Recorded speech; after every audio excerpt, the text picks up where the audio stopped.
All right, so today we're doing a deep dive on Associate Professor Ritesh Chugh Okay. from CQUniversity. Right. And we've got his profile page from their website. And, just at first glance, impressive credentials, right? Yeah, definitely. Like, looking at it now, it's pretty extensive. Yeah, so we want to go kind of beyond the surface here Yeah. to uncover what really makes this guy tick. Absolutely. I think that's what's so exciting about these deep dives. You Yeah. know, it's not just like a list of accomplishments. It's like trying to get a glimpse into their approach to teaching and research and even their engagement with the public. Yeah, definitely. And I think a good place to start with that is his research interests, Okay. because this is where things get really interesting. We've got information systems, social media's impact, knowledge management, educational systems. Yeah. I mean, like a mashup of every buzzword in academia. It's not just buzzwords, though, right? Like, what I find fascinating is how he blends them all together. You know, he's not confined to one box. He's looking for the connections between these fields. Yeah. It's like he's saying, hey, these seemingly disparate areas actually influence each other. Yeah. And that's probably why his work resonates with like a wide audience. Speaking of reaching a wider audience, we can't ignore the headlines he's generating. Oh, yeah. Smartwatches in exams, Yeah. juice jacking, Yeah. Facebook quizzes, harvesting data. I mean, he's got this knack for making complex topics sound like a Netflix thriller. Yeah, and that's key to his approach, right? It's called public scholarship, which essentially means he's taking that academic research and making it accessible and relevant to everyday people. Okay. It's not just about publishing in journals. It's about sparking conversation and awareness. Okay, public scholarship. Yeah. I got it. And it's clearly working, especially with those catchy headlines. Yeah. But it's not just about grabbing attention, right? He's actually making a real-world impact. Right. I mean, look at the Layla Hero Community Volunteer Award. Exactly. That's not something they just hand out to anyone. No, that highlights that his work goes beyond just theoretical research. Yeah. He's genuinely invested in understanding how technology impacts real communities. He's not just sitting in an ivory tower. So we've got this researcher who's breaking down complex topics for the public. Yeah. Engaging with communities and looking at the bigger picture. But wait, there's more. This guy's also coined this interesting acronym, Oh. teaching. This is where you really see his personality shine through. Okay. Like, each letter represents a quality he strives to cultivate in his students. So we have Wow. thoughtful, eclectic, approachable, challenging, humorous, inquisitive, natural gauging. Oh. This isn't just a random list of adjectives. It's a statement about his teaching philosophy. So he's not just focused on spitting out facts. Right. It's about fostering a certain type of learner, a student who is engaged, curious, and ready to challenge assumptions. And that's a powerful idea. Absolutely. Okay, so we've got the brilliant researcher, the engaging teacher, the community advocate, but hold on, there's still more ground to cover. This guy has also held leadership roles, from unit coordinator all the way to acting deputy dean research. It shows he can put his ideas into action. Yeah. And not just on an individual level. He's working to impact institutions and policies, leaving a mark on the academic world beyond just his own research. So he's not afraid of taking on responsibility and shaping the future of education. Nope. And as if all of that wasn't enough, there's one final detail that really caught my eye. At the end of his bio, there's an open invitation for collaboration. Which brings us to an important question. What's the one big takeaway about Chugh we've gathered so far?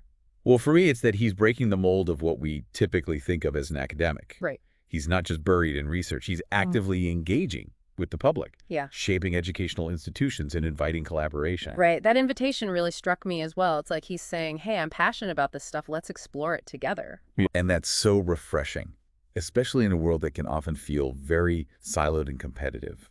It goes back to that interdisciplinary approach we talked about earlier. Like, he's looking for connections, not just within his research, but in how he interacts with the world. Yeah. It's about building bridges, not walls. And speaking of bridges, let's go back to those media appearances for a second. You mentioned public scholarship earlier. Right.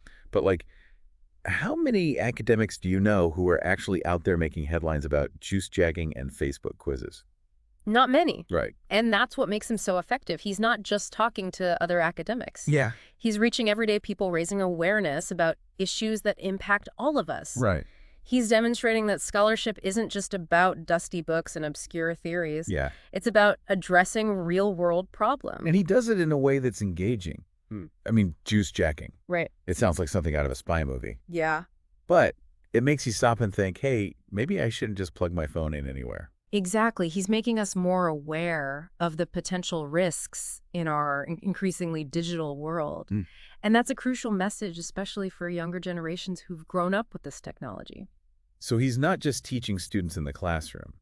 He's educating the public through the media. Yeah. And that's a pretty powerful platform. It is. And the sheer volume of media citations on his profile speaks to his commitment to this public engagement. It's not just a one-off interview here and there. Yeah. It's a sustained effort to be a voice in the public discourse. It's like he's got this finger on the pulse of the digital zeitgeist. Yeah. And he's not just commenting on it. He's actively shaping the conversation. And remember, we're just scratching the surface here. Right. Imagine the insights we could gain by diving deeper into his actual work, his publications, and the projects he's involved in. Right. This deep dive is really just a starting point. Yeah. It's about sparking curiosity and encouraging our listener to explore further. Exactly. It's about planting seeds of knowledge that can grow into a deeper understanding of these complex issues. Okay, we've covered a lot of ground research, teaching public engagement leadership roles. But as we wrap up this deep dive into the world of Ritesh Chugh, I'm left wondering, what's the one question you'd ask him if you had the chance? Oh, man, that's a tough one. It is, right? But I think knowing his passion for connecting the dots, I'd ask him what he sees as like the most exciting opportunity at the intersection of technology and society right now. Ooh, that's a good one. You know? That's a really good question. Yeah. Because it kind of flips the script, right? Instead of focusing on the challenges, it's like, what are the opportunities? And I bet his answer would be something that highlights how these emerging fields that he studies can actually be used to solve problems. Right. Like instead of focusing on the doom and gloom of data privacy risks, maybe he'd talk about how knowledge management systems could help us sift through the noise and find reliable information. Exactly, or how understanding social media's impact can be used to create more positive online communities. Like he's not just pointing out problems, he's looking for solutions. And I bet his answer would tie back to his teaching philosophy too. Yeah. You know, inspiring the next generation to not just be tech savvy, but to actually use that knowledge for good. Absolutely. That's what makes him so inspiring. He's not just an academic, he's a visionary. Yeah. He's looking ahead and asking, how can we use these tools to build a better future? And that's the kind of thinking we need more of. So to our listener, if you're as intrigued by Ritesh Chugh as we are, we highly recommend checking out his work. You can find links to his publications and media appearances on his CQUniversity profile. It's worth a deep dive of your own. Trust us, you won't be disappointed. And who knows, maybe this deep dive will spark an idea or inspire you to connect with him directly. That's the beauty of exploration, isn't it? You never know where it might lead. So keep learning, keep questioning, and keep diving deep. Until next time.